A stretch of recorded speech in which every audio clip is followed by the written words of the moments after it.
میں cousin marriage کے خلاف تھا تو میری بیوی کزنز کے ہی خلاف تھی، پھر بھی ہماری شادی ہو گئی۔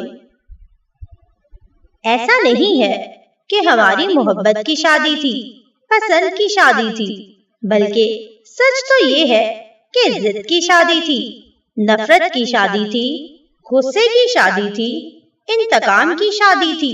بچپن سارا لڑتے ہوئے گزرا تھا، اسے میں پسند نہیں تھا اور مجھے وہ کبھی ایک آنکھ نہ بھائی تھی، مگر گھر والوں نے ہمارے گٹھ جوڑ کا فیصلہ کر لیا تو پھر نہ میرے گھر چھوڑنے کی دھمکی کام آئی اور نہ ہی اس کے زہر کھانے کے ڈرامے نے کوئی کام کیا۔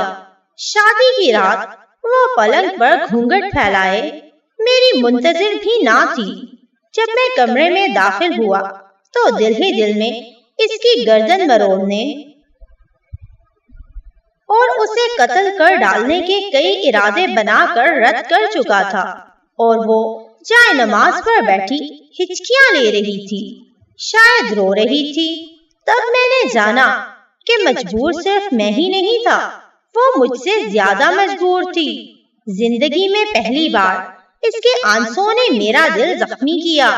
وہ اپنا گھر، اپنے ماں باپ، بہن بھائی اور دوست سب چھوڑ کر میرے لیے آئی تھی، اور میں اس کو ضد بنائے بیٹھا تھا۔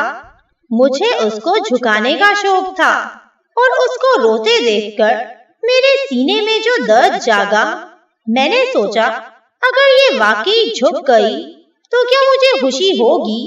دل سے آواز آئی کہ مجھے پھر نہ کہنا دھڑکنے کے لیے۔ میں فوراً کمرے سے باہر نکل گیا۔ جب 10 منٹ بعد میں چائے کی 2 پیالیاں لیے کمرے میں داخل ہو رہا تھا تو وہ آنسو صاف کرتی جائے نماز سمیٹ رہی تھی۔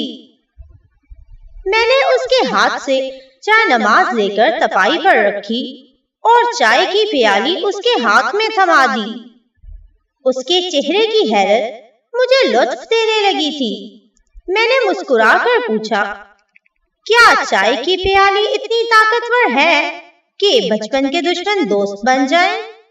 وہ ایک دم کھلکھلا کر ہنسی اور مجھے جواب مل گیا، ہاں بالکل، چائے کی پیالی میں اتنی طاقت ہے کہ سالوں پرانی دشمنی دوستی میں بدل سکتی ہے۔